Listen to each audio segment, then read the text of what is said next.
Поголеми пензии за 6.000 денари за сите. За помалку од 2 години стандардот на највозрастните е значително подобрен. Токму затоа тие се шокирани и гневни на најавите за можно укинување на линеарното покачување од страна на Уставниот суд.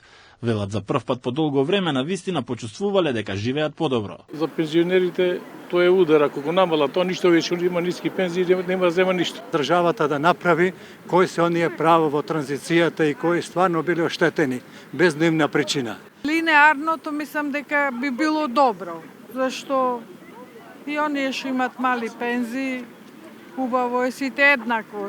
Добро е сега, а може и уште малку. Па во ред, нека им се помогне на нив. И они работеле, па зашто да не земат сега?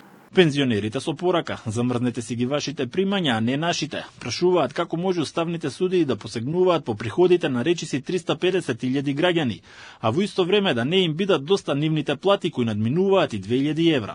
Нема коментар за тоа. Тоа е страшно нешто.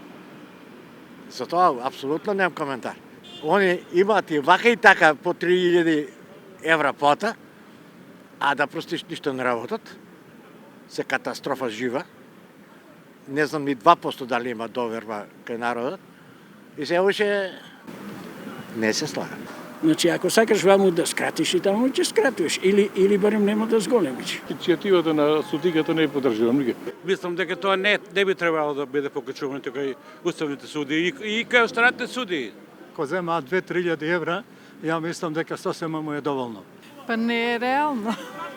Нормално. Они кулкави плати. Нека се видат они прво колку имаат плата и некои пензионери, разбираш, и сега они ќе скратуваат, ќе онадат, а ние бедниците, обичните смртници, не можеме да преживееме. Е во ред за нив, нон-стоп ги покачуваат и тоа повеќе ги покачуваат за нив, а за пензионерите одат со 5%, 6%. Со измените на законот во 2024 и 2025 година пензиите пораснаа за по 6.000 денари. Најниската сега е над 18.000 денари, просечната надминува 26.000, а има и такви чии примања надминуваат 80.000 денари.